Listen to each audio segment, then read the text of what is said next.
I still see it the way the headlamp found it, just a pale rectangle under a skin of moss inside a dead valley. The rain had shaved open. The metal was pitted and cold, but the letters on the license plate came back with a thumb's worth of damp dirt, Virginia blue underneath the green. In the glove box, a plastic sleeve clung to my fingers like it didn't want to be disturbed. A name bled through the water stains, and the night around me seemed to hold its breath. Tell me where you're listening from and tap subscribe if you think every buried truth deserves daylight. On my side of the Blue Ridge fall doesn't arrive all at once. It creeps down from the high country like someone turning down a lamp ridge by ridge until the oaks give up their summer and the air takes on that dry apple peel bite. In 2014, I was still wearing the ranger patch, still waking to the sound of trucks grinding up Afton Mountain and the whistle of a train slipping the river bends below grottos. I ran a reliable Life coffee before sunup boots on the mat by the door. Radio checks at 6:30 and a habit of counting cars in every roadside lot out of nothing more than respect.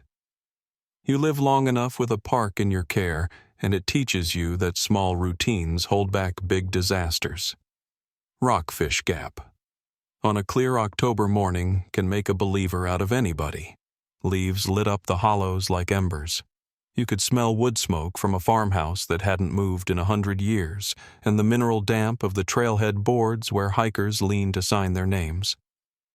I remember that Saturday because it had the sound of good weather gravel under boots, zippers closing, someone laughing about packing too many granola bars. Nothing urgent on the radio. Road crews quiet. Temperatures promised to top out around 62 dip to the low 40s that night, cool enough to remind people they were in the mountains, not a city park. I first met the Harrisons months earlier at a safety talk we gave for fall backpackers. Big map on an easel, spare headlamp in my pocket to pass around the usual bit about water sources and how the ridgeline wind will humble your best jacket. Michael was the kind of man who asked the right questions without trying to show off. He handled the map like he respected it. Tyler had that tall, still-growing look, long arms, all energy saved up for the trail, and he was proud in the careful way. The talkative boys often joked, but this one listened and then checked the compass himself. If you've been around enough families, you can tell when a father and son are comfortable carrying the silence together. Those two were. By October, their plan was simple and sound: start at Rockfish Gap, follow the Appalachian Trail, north finish at Swift Run Gap in 3 days. 30 miles is a stretch for some folks, but not unreasonable when you space it right and the weather plays fair. I saw their names on the trail register that morning, neat block letters, because I always look. It's not required like it once was, but a name in a box can save hours when hours matter. M. Harrison and Son. It looked ordinary, and that's the way a good day should look. I made a loop along the Skyline Drive pullouts and doubled back past the lot. Sarah was there then, not lingering, just finishing a goodbye with the grace you see in people who trust their loved ones to the hills. She had a thermos cupped in both hands and that bright, quick smile for her men. I gave a wave. She lifted her cup. The boy swung his pack up without drama and settled it like he'd practiced. Michael did what careful fathers do, checked straps, touched the top of the pack once, then looked down the white blazed line of trail that disappears into mountain laurel and shadow. They stepped in, and the trees swallowed them in the easy way trees do.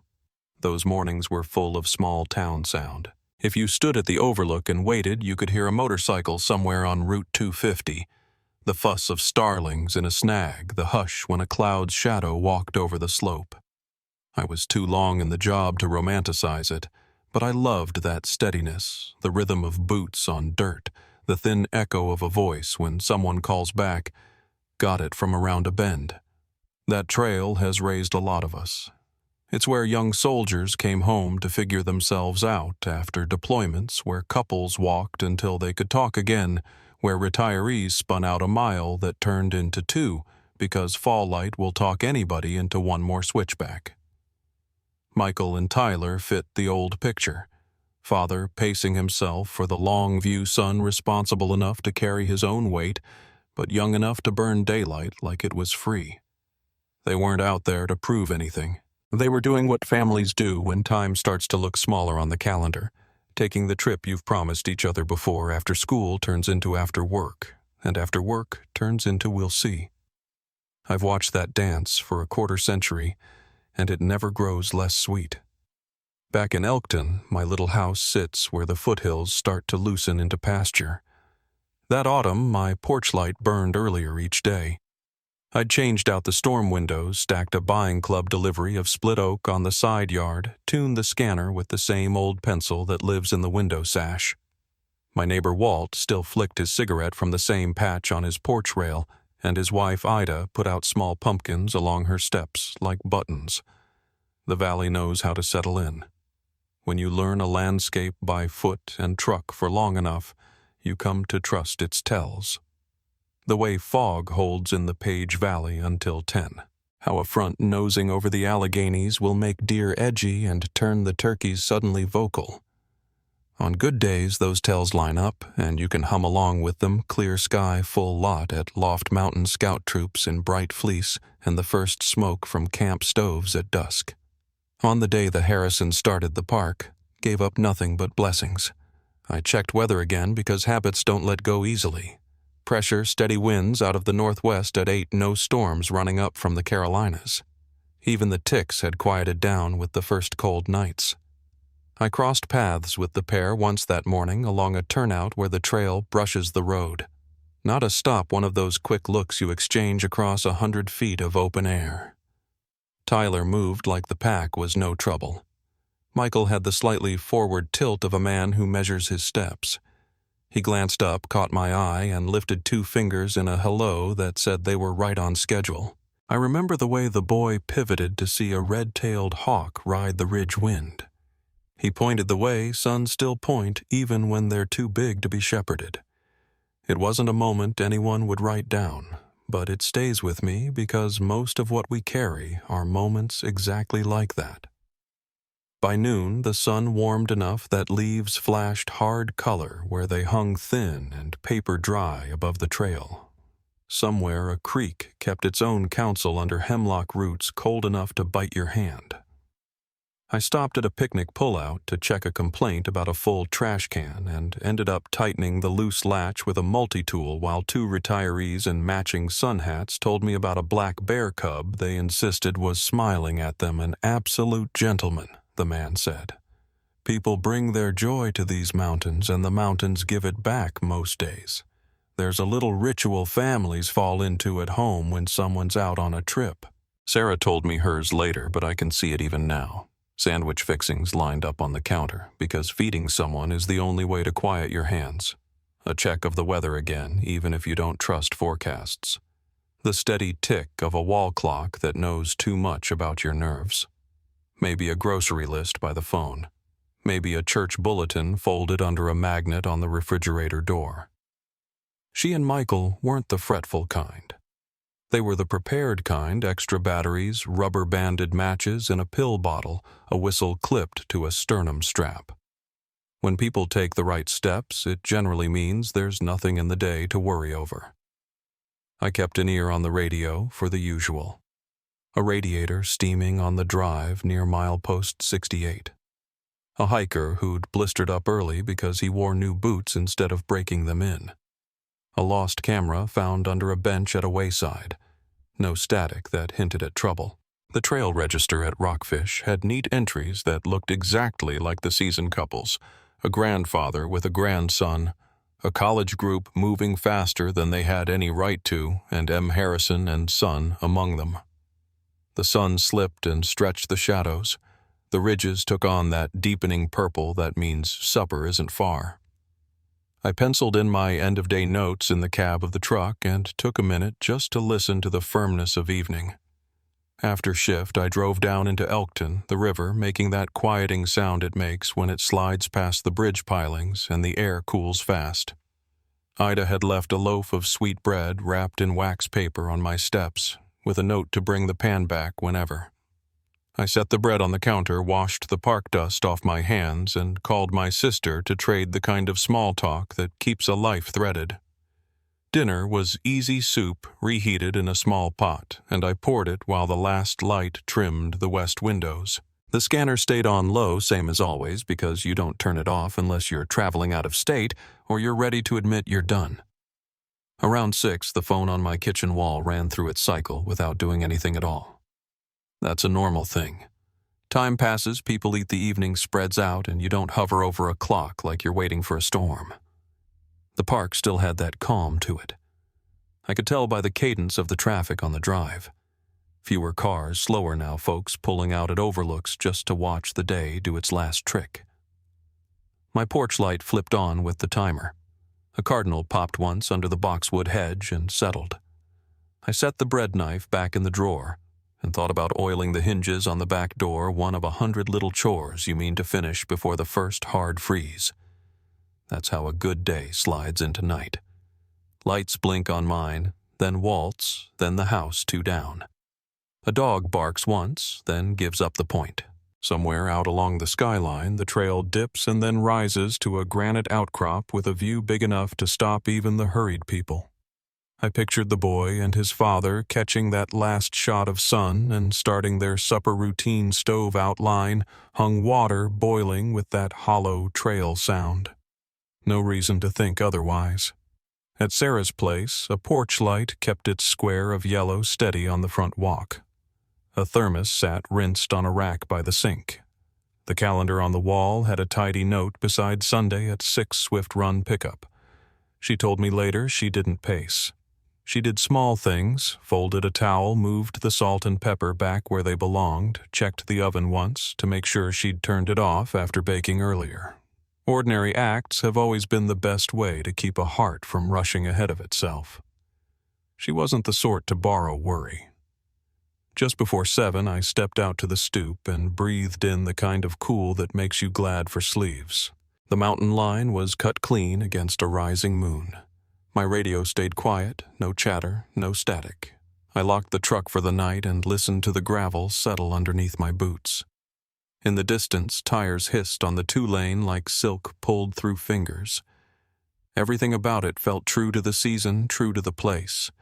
No alarms, no sirens, nothing but a town easing into its evening, and a park settling under a sky that knew how to keep secrets. And yet little things tap the glass before anything shatters. The porch light across town that stayed on a little longer than usual. A cell phone that didn't get checked as quickly because supper makes its own rhythm. A clock hand edging past a time someone had mentioned in passing. Nothing you'd call in to report. Nothing you'd even name. Just the softest kind of pause in the middle of an ordinary night. By the time the moon rose above the ridge, the drive looked stitched with a few drifting headlights and then grew bare. My radio kept its calm. Somewhere beyond the timber, the wind took a colder turn, the kind that brings scent down from the high rocks. At a kitchen table miles away, a woman glanced at the wall clock without meaning to, and a porch light cast its small island of yellow onto a walk that stayed empty. The phone on her counter didn't ring. The first sign that something was off came small, so small it could have slipped past anyone but Sarah. Around 9 that Sunday evening, her porch light was still burning. The coffee she'd brewed to stay awake had gone lukewarm, and there was no sign of Michael's headlights winding down the road. She told me later she waited until the clock hit 9:30 before she let her hands start to shake. "Out here, we've learned to give the mountains their due time. Service drops, batteries die, people rest an extra night without notice." But when she called dispatch, asking if we'd logged any late trail check-ins at Swift Run, the quiet on the other end lasted too long. I was already halfway into my uniform when the duty officer called me. I remember the smell of wet oak through the screen door and that little voice that said, "It's just a delay, nothing more." Still, I knew enough not to ignore the ones who do everything right and still don't make it back. By dawn, a mist had rolled up from the hollows thick enough that you could taste it on your lips. I pulled into the lot at Swift Run and found Sarah pacing near her car, arms wrapped around herself, the kind of stillness people mistake for calm. "They were supposed to be here at 6, she said. The words came out too even. The park entrance sign looked foreign in that half-light, like the world had already started changing shape. I walked her through the questions, what gear they carried when the last message came, if they had reason to change their route. She knew the answers before I finished asking. That steadiness again, but this time it was brittle. The first crew mobilized within the hour, 2 rangers, 3 volunteers, 1 K9.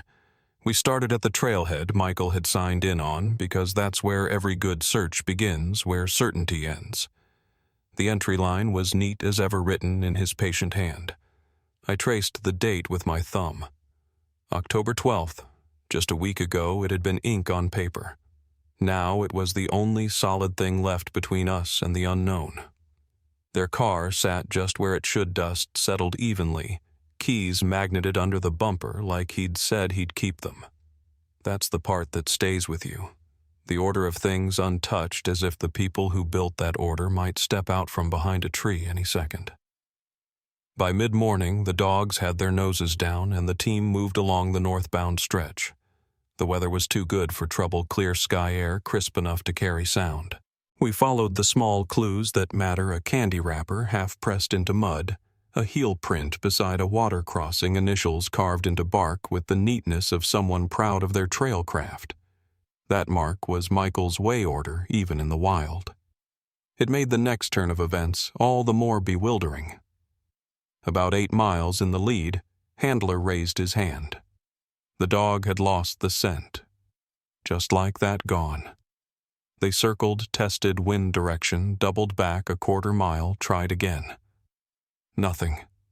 If you've ever watched a dog in confusion, you'll know that helpless look they give when the story just stops. We spread the net wider.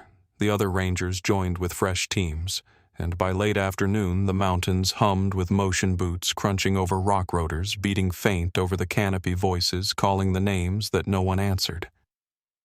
I took the ridgeline west of where they vanished. The light there goes strange near sunset gold, turning to pewter shadows stretching long enough to trick your eyes. You start to see movement that isn't there. A branch swaying wrong, a flicker that could be a person or just wishful thinking.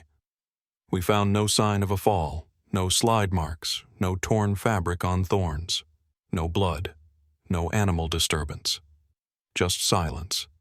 Night dropped hard.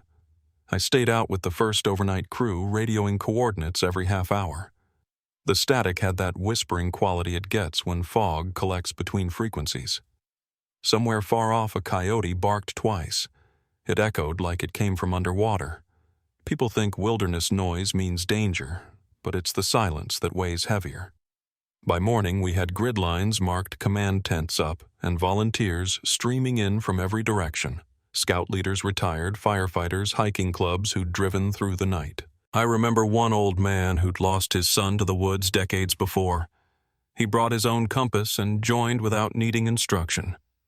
When people vanish here, it doesn't stay one family's burden. The mountains take from all of us a little. Sarah stayed near base the first few days, sleeping only when her body forced her to. Every morning she'd make coffee on a camp stove she brought from home, as if the act itself might call her husband and son back. The 4th day, when the teams returned empty again, she looked at me and said, "They were careful. It wasn't a question." And she was right. I'd seen the care in the way he packed his first aid kit and how the boy tied his laces twice. That kind of care doesn't vanish. It leaves traces. So we kept searching for the kind of clue only patience could find. After the first week, the terrain turned against us. The ridges grew steeper, gullies deeper, the undergrowth so dense it shredded clothing. We combed every shelter, every game trail, every ravine within 10 miles of that lost scent line. Thermal imaging turned up nothing but deer beds and rock heat. A helicopter circled for hours, its light slicing through canopies, but found no reflective gear, no metallic glint of a stove or canteen.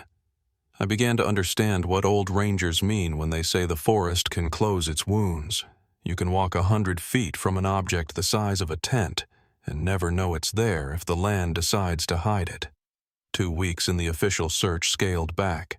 Paperwork phrases it kindly, effort suspended pending new evidence. It's the part of the job I still hate. Sarah didn't fold, though. She put out flyers, built a website, spoke to anyone who would listen. People say hope fades, but I've seen it harden instead like metal left out in weather. Hers did that. The town rallied around her for a while, fundraisers, vigils, all the familiar patterns of public grief. But by the following spring, the crowds thinned and the story began its slow drift into folklore. The father and son from Richmond people would say around campfires, hikers who knew their stuff. Then someone would change the subject. Years passed differently after something like that. Each anniversary, she'd drive to Rockfish Gap Park in the same gravel slot and hike the first stretch of their route. I joined her once, 2 years after they disappeared. She carried a small pack and moved with that quiet focus people develop when they've lived too long with unanswered questions. We stopped where the scent trail had died. She sat on a log and rested her palms on her knees.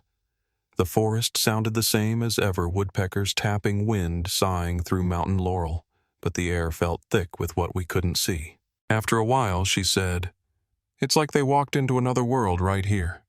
I didn't argue. Sometimes the truth doesn't need our theories.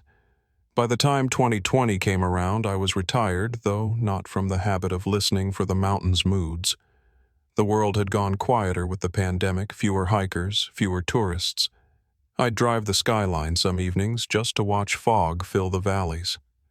On those drives, I'd think about how a clean trail can hide the worst kind of memory. You pass a place 100 times, and it never tells you what it's keeping. Sarah still called once a year more to share updates than to ask for them. Most of the updates were the same: private investigators, psychics, drones, nothing. Hope reshaped itself into routine. Then last summer, a stretch of heavy storms worked over the Blue Ridge harder than I'd seen in decades. Whole sections of trail washed out. Old rock slides loosened. The forest rearranged itself like a restless sleeper turning over. A week after the rain stopped, word came down that a solo backpacker from Georgia had found something deep off-trail near the remnants of an old logging camp miles from any road. At first, I didn't think much of it. People find wreckage all the time. But when the description filtered through rusted car, Virginia plates, moss thick enough to hide the paint, something inside me shifted. I drove up to the park that next morning. The air had that clean, new smell the mountains wear after they've been scoured. Crews were still clearing debris from the roads. The parking area where the Harrisons' car once sat looked the same, though the gravel had settled into new ruts. For a moment, I just stood there thinking about how time keeps rewriting the landscape while some stories stay exactly where they were left. The search lead briefed me at the station, young ranger, too new to remember the case firsthand, reading from notes like he was still trying to understand why my hands trembled slightly. He said the hiker's name was Marcus Chen. He'd taken an unofficial route through an unmaintained zone, the kind of bushwhack few attempt anymore. Found the car at the bottom of a hidden valley that didn't even appear on standard maps. The license plate matched one registered to Michael Harrison. Hearing that name again after 10 years felt like the room had shifted underfoot. Marcus was safe, thank God, though rattled. He'd used a satellite communicator to send coordinates once he got signal back on the ridge. When the rescue unit reached him, he was shaken but coherent. I asked if they'd recovered anything else. The officer hesitated. There were personal effects, he said, and something newer around the site, like it's been visited. That phrasing hung in the air. The park has seen strange things before. Illegal hunters, squatters, off-grid drifters who claim forgotten patches of land. But this felt different. I looked at the map spread across the desk, tracing the route from the last confirmed point to the valley. The terrain between was brutal, steep switchbacks, thick timber, no maintained path. No logical reason a car could ever reach there. It was as if the mountains had hidden it on purpose. That night I sat in my truck outside the ranger quarters and watched the fog crawl over the treetops. The crickets were back in full chorus, steady and low. Somewhere beyond those ridges, a decade's worth of questions had started whispering again. I thought of Sarah's yearly walks of the carved initials on the log 8 miles up trail of the boy pointing at a hawk without knowing how precious that gesture would become. I didn't sleep much. Near dawn, I caught myself listening for something impossible. The crunch of boots on gravel, a man's careful laugh, a teenager's voice cracking mid-sentence. The kind of sounds that mean the world has righted itself. Instead, I heard nothing but the hum of the forest rebuilding after the storm. By sunrise, the decision was made. I'd hike in with the team the next day, not as an officer anymore, but as the one who'd signed that trail register a lifetime ago. The case was no longer just a memory in the files. It had become part of the mountain again, surfacing through mud and moss like a secret that had waited its turn. When I finally turned off the engine and stepped out into the chill morning, the air tasted of wet iron. The ridges were clear enough to see every fold of light. Somewhere down in that valley lay the answers Sarah had begged the forest to release. I didn't know what we'd find, but I knew one thing for certain: the mountains never forget, and they never give back anything without asking a price. The morning we hiked in the air was so still it felt like the whole mountain was waiting for us to disturb it. Clouds had pulled low across the ridgeline, and the sun was fighting to break through, sending silver light down into the mist that clung to every pine needle. We parked at the same gravel pullout where Michael Harrison's car once sat 10 years before, though time had scuffed away any trace of those early search days. The younger rangers looked anxious, eager not yet broken in by what the forest can keep from you.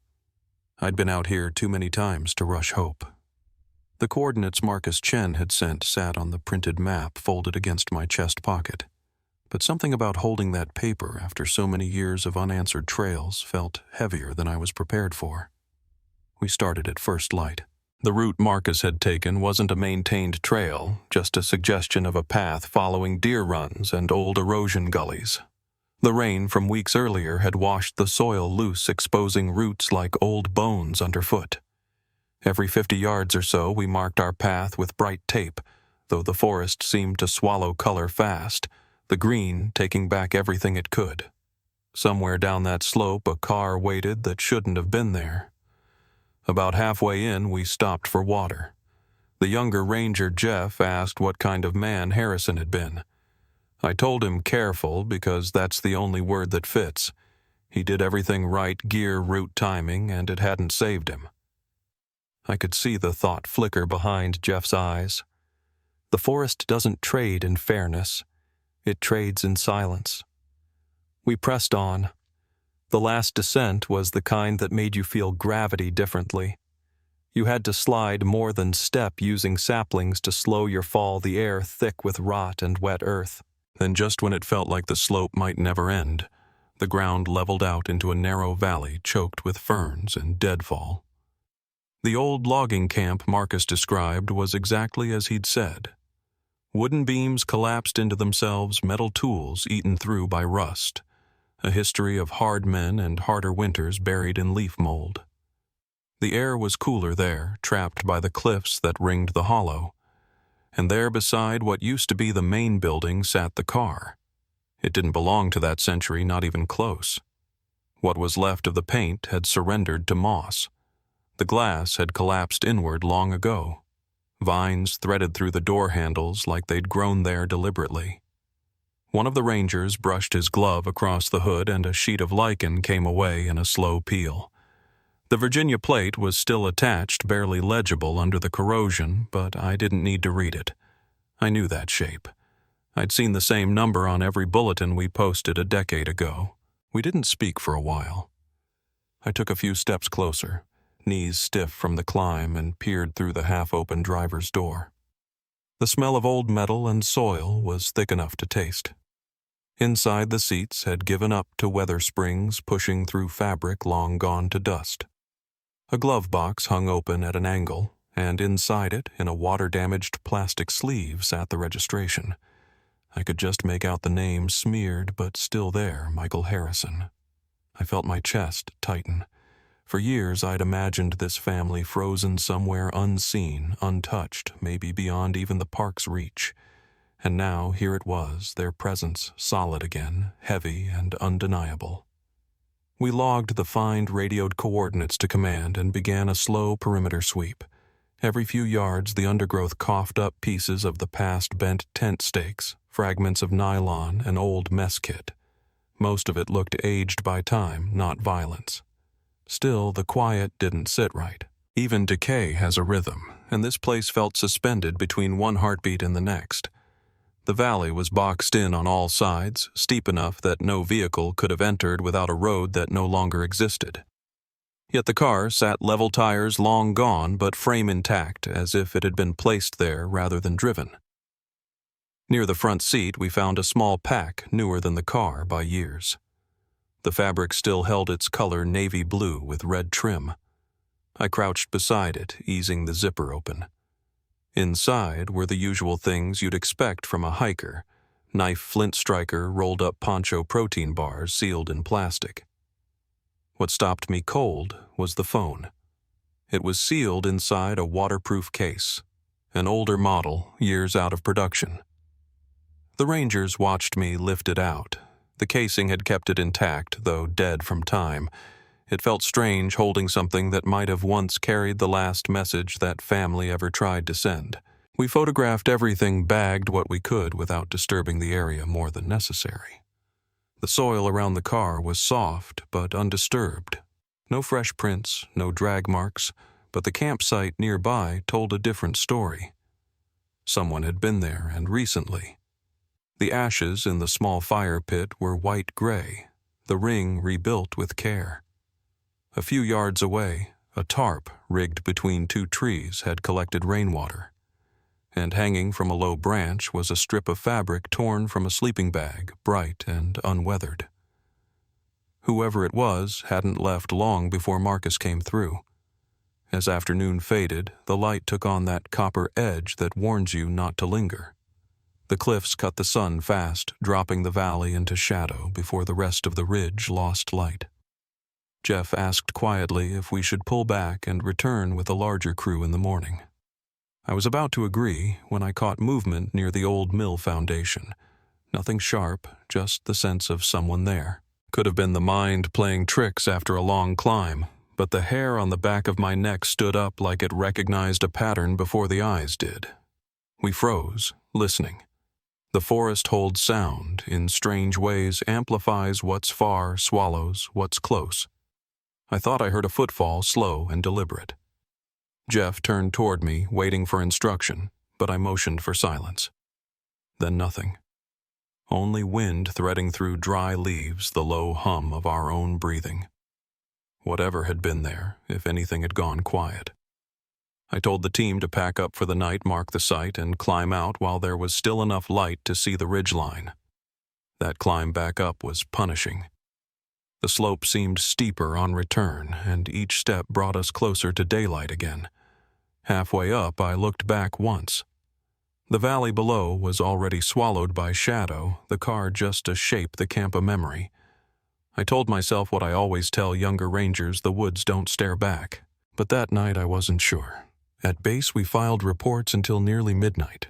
The Park Service notified the Sheriff's Department, and they brought in investigators from Richmond the next morning. Marcus Chen gave his statement in full detail. His photographs matched everything we'd seen. He was still shaken, though he tried to hide it. Said he'd felt watched down there, that when the sun dipped, the woods seemed to breathe differently. He wasn't wrong. 2 days later, I accompanied the forensics team back down. The weather had turned, colder wind pressing through the trees with a hollow whistle. We descended in single file, each carrying our share of evidence bags and gear. The camp looked untouched, but something about it had shifted. The tarp was gone, the ashes scattered as if someone had come back and tried to erase their stay. The car remained, but now the passenger door was fully open. None of us had left it that way. The technicians set to work documenting, scanning, sampling soil. I walked the perimeter again, slow and deliberate. The earth felt uneasy underfoot, layers of soft loam giving way to older, harder soil. About 50 feet beyond the vehicle, hidden behind an oak split by lightning, I found a small clearing littered with bones. At first glance, I thought deer. but the shape of one long, narrow, unmistakably human stopped me cold. I called it, in voice low, steady. The team moved fast, methodical. Within an hour, they had uncovered several remains, some older, some disturbingly fresh. We stayed until dark, floodlights washing the valley in artificial daylight. The car looked almost peaceful in that glare, like a monument built by mistake. I sat on a fallen log, hands dirty mind, racing through every version of the Harrison story we'd ever told ourselves. A careful man and his boy go for a weekend hike, disappear 8 miles in, and are never seen again. For a decade, that's all it was. But now the land was speaking differently, whispering a version we weren't ready for. That night, after the teams packed up, I drove down to the ranger station and sat in the truck long after the engine cooled. The valley stayed with me, the feel of the air down there, the sense of something practiced, maintained. Whoever had been living there knew how to vanish, how to wait. I thought about Tyler Harrison, 16 years old, when the trail went dark. I remembered his handshake at that safety talk years before, strong and shy, the kind of boy who hadn't learned yet that the world can take everything you love and give you no reason why. The next morning, the lab confirmed what I think we all already knew. Some of the remains were a match for Michael Harrison. Others belonged to people we hadn't even realized were missing. And among the older fragments, one stood out different soil staining lighter exposure. Something recent. The valley had been active, not dormant. It was as if whatever started there in 2014 never truly ended. I called Sarah myself. There's no manual for that kind of call. You don't use words like discovery or closure. You tell the truth quietly because truth delivered loud breaks people. She didn't cry, not then. Just silence on the line, the kind that carries understanding deeper than sound. In the days that followed, rumors spread like smoke. Hikers whispered about off-grid hermits, about old families who never left the mountains. Others swore it was something supernatural, the forest reclaiming its own. I knew better. There's always a human story under the legend, and it's usually uglier than anyone wants to believe. Still at night, when I'd lie awake and picture that valley, I couldn't shake one detail, the car's position perfect and deliberate, like someone had preserved it as a warning or a memorial. And if the recent signs were true, someone was still out there tending it. The investigation was only beginning, but the questions had already grown darker than the woods themselves. Who had lived in that valley all those years? How had the car been moved there? And if someone had survived from the Harrison trip, what had the mountains turned them into? I left the station close to midnight again, headlights slicing through fog so thick it made the trees look alive. Somewhere out beyond the beam's reach, the wilderness waited, patient, silent, holding its secrets close. And I knew deep down this wasn't the end of the Harrison story. It was the beginning of what the mountains were finally ready to show us. When the forensic team packed up for the night, I stayed behind a few minutes longer, sitting on the tailgate of the truck while the mountains went dark. The ridge above the valley was a thin black cut against the stars, and somewhere down below us, the air was still holding its breath. We'd spent all day cataloging what looked like 10 years of horror remains, buried shallow camp gear stripped and reused, even handmade traps fashioned from wire and bone. It was the kind of scene that pressed silence into you whether you wanted it or not. By midnight, the searchlights were off. The last chopper had lifted, and all that was left was the low tick of the cooling engine beside me and the steady hum of crickets reclaiming the night. I should have gone home, but part of me wasn't ready to step away yet. That valley had started to feel like a living thing, and leaving it alone in the dark felt wrong. The next morning came gray and heavy. Cloud cover sat low enough to brush the ridgelines, and the mist clung to the road like breath on glass. The sheriff's department had taken over jurisdiction overnight, but they still asked me to come along with the new crew. They wanted context. Someone who knew how the Harrisons had started, not just how they'd ended. We hiked back in the same way as before, following the taped path sliding down through slick mud, until the smell of old iron and wet earth told us we were close. The car sat exactly as we'd left it, but the camp wasn't the same. The fire ring was gone, scattered like it had been kicked apart. A few of the bags we'd tagged yesterday were missing too. That's when the air changed, went dense quiet enough that you could hear every drop of water falling off the branches. One of the deputies called my name.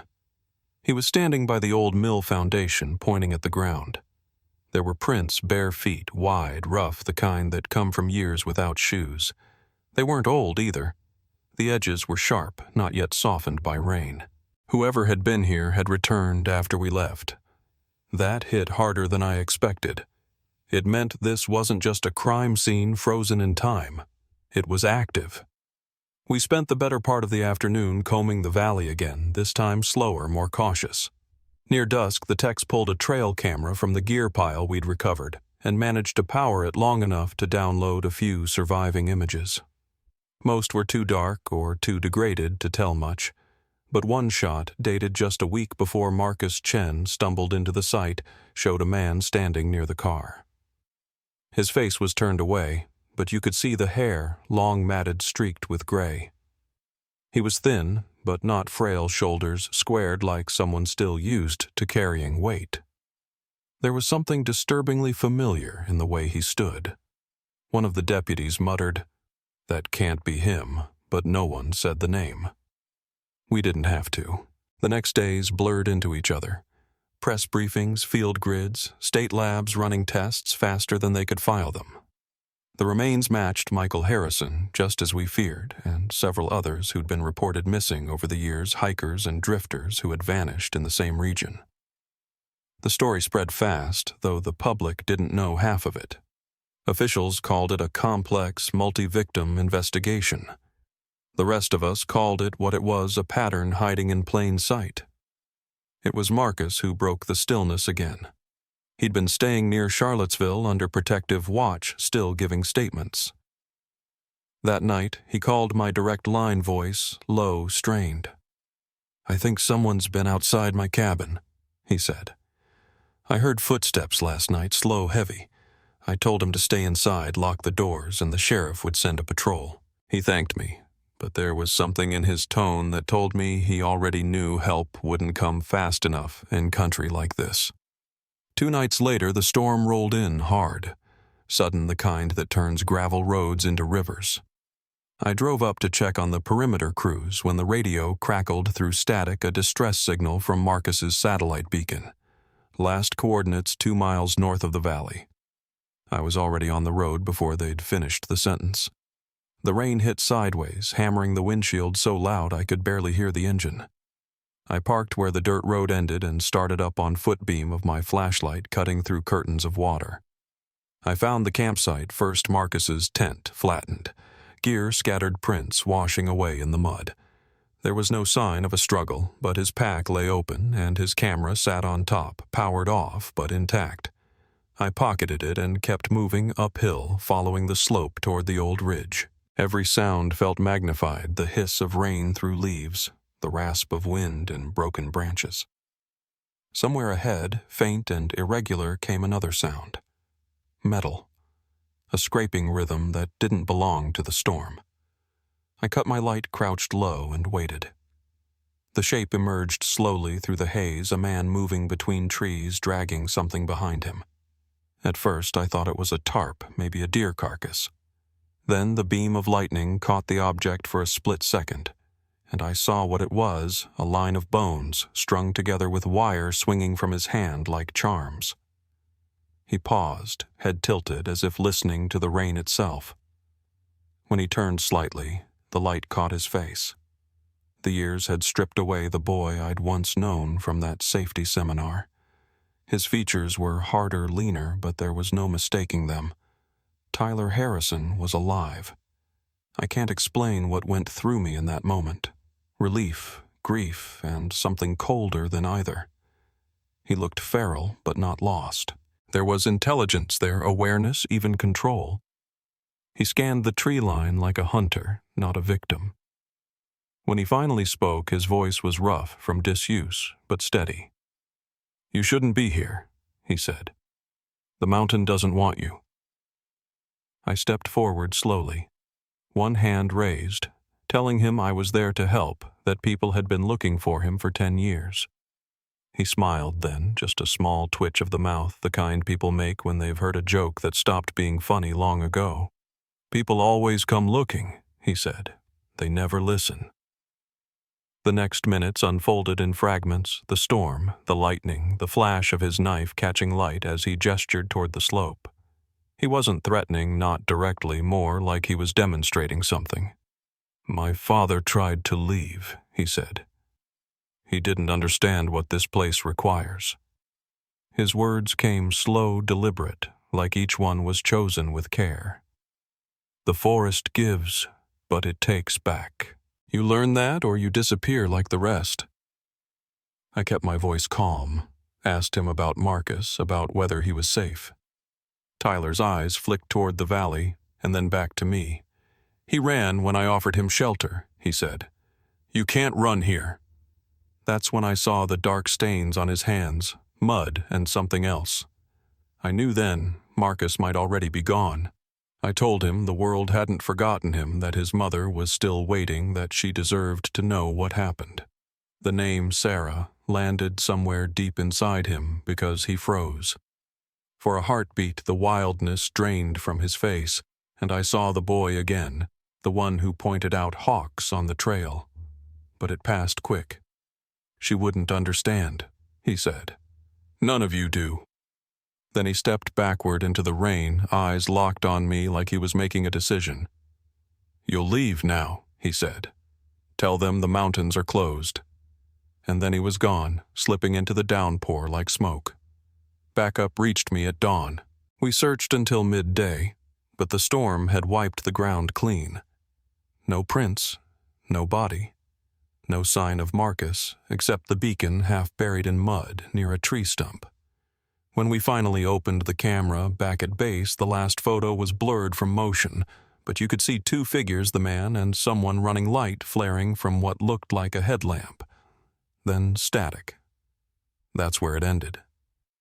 That night I sat alone in my kitchen, the storm still muttering beyond the windows, and tried to piece together the impossible. A father and son walk into the woods.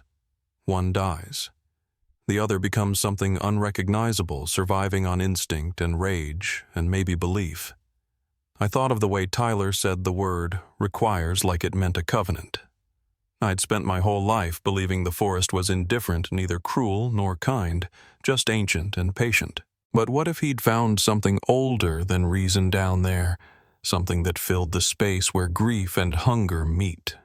They mounted a full-scale operation after that, state and federal both. But the mountains are clever about keeping what they want. No heat signatures, no fresh camps, just that valley, the car, and the stories it left behind. The official line was simple: a lone survivor, traumatized and dangerous somewhere in the backcountry. But those of us who'd seen him knew it wasn't that simple. He wasn't lost. He was home. I haven't gone back to that valley since. Sometimes driving the skyline after dark, I'll catch a shape out of the corner of my eye, a flicker of motion deep between the trees, and I'll think of him. Not the killer, not the legend. The boy. 16 years old, standing beside his father, map folded neatly in his pocket, the trail stretching bright ahead. And still every time the radio chirps about a missing hiker or a car found abandoned near Rockfish Gap, I feel the same weight settle in my chest. The Harrison story isn't finished, not yet. The mountains are patient, and sooner or later they'll decide what part of the truth they're ready to give back. The weeks after the storm felt longer than any season I can remember. The investigation didn't end so much as slow into a kind of stillness, the kind that comes when the mountain has already told you what it's willing to share. Crews swept every gully and ridge for miles. Helicopters traced the valleys until their fuel burned out. They found Scrap's old campsite refuse a few tools, something that might have been a jacket, but no sign of Tyler Harrison or Marcus Chen. The rain had done its work washing the earth clean. By the time the last search team pulled out, the forest looked untouched again, like it had folded its own scars shut. Sarah came up once after the ground dried. She stood at the overlook not far from where her husband and son had started their hike 10 years before. I watched from a distance, didn't say a word until she did. I thought I wanted answers. She told me, her voice low even. Now I just want quiet. She placed a single stone on the post beside the trail sign, small, smooth, river-worn. A marker, but not a memorial. She said it helped to know the forest still breathed around them, even if it never spoke again. When she turned to leave, she asked me to make sure the trail register stayed open, even if no one signed it. "Someone will," she said. "Someday." The official report closed out that winter. The case file was thick enough to prop a door, but it ended with the same words too many do: presumed deceased suspect unapprehended. The press lost interest by Christmas. They'd had their headlines, the car, the valley, the photographs, the rumor of the son who survived too long. But after the cameras packed up, life in the park settled back into its rhythm. The same fog rolled down the ridges each morning, the same wind pushed through the hollows. If you didn't know what had happened, you wouldn't guess anything had changed. I kept my post for another year. Maybe out of duty, maybe because I wasn't ready to hand the mountains over to anyone else. There were small reminders everywhere. A cracked compass someone left on the ranger's desk, the faint etching of M. Harrison and Son still visible under the layers of other names at Rockfish Gap. I found myself tracing those letters some mornings before starting my rounds, the way you'd touch a name carved on a headstone, not for superstition, just to make sure it's still there. When the leaves came back that spring, hikers returned in slow trickles. Some came for the view, others because they'd read about the case and wanted to see the valley. They never found it, of course. Maps don't mark places like that. Still, the story traveled in whispers about the boy who became part of the woods, the father who wouldn't leave the ranger who stayed too long. Stories always grow taller than the truth, but they keep the names alive, and I suppose that's something. The lab reports eventually tied every set of remains we recovered to hikers who'd vanished over the past decade, 17 in all. 17 families who had to reopen wounds they'd spent years trying to close. Each of them got a call, a folder, and a quiet meeting at a courthouse table where the air smelled of paper and old coffee. The details were redacted mercifully. The mountain didn't give up its stories in full. I was there for a few of those meetings, and I can tell you this, there's no such thing as closure. Just a shift in the weight you carry. As for Marcus, no trace. His camera and beacon were the last things we found. Sometimes I think about that night, about how close I must have been when Tyler spoke to me. The sound of rain swallowing his words, the glint of light off his knife, the way he said, "You'll leave now." I've played that moment over too many times to count. If I'd said something different, moved slower, reached for him instead of reasoning, maybe things would have gone another way. But deep down, I think the mountain had already chosen how it would end. I retired quietly not long after. The uniform hung in my closet for a while before I finally packed it away. The days since have stretched out softer, slower. I keep a small cabin near Elkton, now the same one where the radio used to crackle at all hours. The forest line is just down the road, and some evenings I still walk the fire road until it fades into trail. The air smells the same pine-damp rock, the faint sweetness of decay that tells you the cycle's still turning. Every now and then I'll stop, close my eyes, and listen. Most nights, there's nothing but wind and insects. But once or twice I've thought I heard a single step off to the side, a slow one, measured the kind a seasoned hiker makes when he knows how not to spook the ground beneath him. I don't turn toward it anymore. I've learned that some things aren't meant to be found twice. When they built the memorial last year, they asked me to speak. I said no at first. I'd spent enough time turning that story into words. But Sarah called and asked if I'd at least stand with her. So I did. They placed the plaque at the base of a cedar near the start of the trail. It bears all 17 names carved deep into bronze the Harrisons listed first. Sarah pressed her hand against her son's name for a long time before letting go. When the ceremony ended, she stayed back until the crowd drifted off, then told me she'd been dreaming of the valley again. Not the violence, not the car, just the sound of water running through it. "I think he's part of that now," she said. "Both of them are." The park put up new signs after that, reminders about off-trail hiking, GPS protocols, emergency beacons. Some folks think it's bureaucracy, but I see it as a kind of respect. The same way you mark an old mine shaft or an unstable bridge not to warn people away from beauty, but to remind them that every wild place has a price. Sometimes journalists call looking for quotes, trying to stir the story back to life. I always tell them the same thing: the mountains don't care about headlines. They remember in their own way. The moss grows over what it needs to, and what's left behind isn't for us to tidy up. Maybe one day someone will stumble across another clue, a camp, a carving, a set of initials, and they'll ask the same questions we did. But I doubt it'll change the ending. Some stories are meant to stay half buried. There's a stillness that comes with time, a kind that feels almost like forgiveness. Not for what happened, but for what couldn't be undone. I think about that valley sometimes, about the way it looked when we first found it quiet, green, reclaimed. I like to believe the forest took back what it needed, and in its own way put everything to rest. Last fall I went up there one last time. Not to the valley, you couldn't pay me to find that place again, but to the overlook above it, the one where the Blue Ridge folds over itself in waves. The light hit the ridges gold and soft, same as the day the Harrisons started their hike. I brought 2 stones with me and laid them side by side on the rail post. One for Michael, one for Tyler. It didn't feel like ceremony, just something unfinished that needed a place to land. When the sun dropped, the woods turned that deep blue that always makes you feel like you're standing between worlds. I stayed until the stars started to show, then turned back down the path. The forest was quiet behind me the way it used to be before everything happened. Still, as I reached the truck, I thought I heard a low laugh somewhere far off, a sound caught between wind and memory. It wasn't frightening, not anymore. Just a reminder that the story was still out there, moving through the trees like a shadow, part of the land, now not the people. If this story stayed with you, share it not for views, not for headlines, but so no one's name gets lost to the dark. Every trail holds its secrets. Every secret has a voice.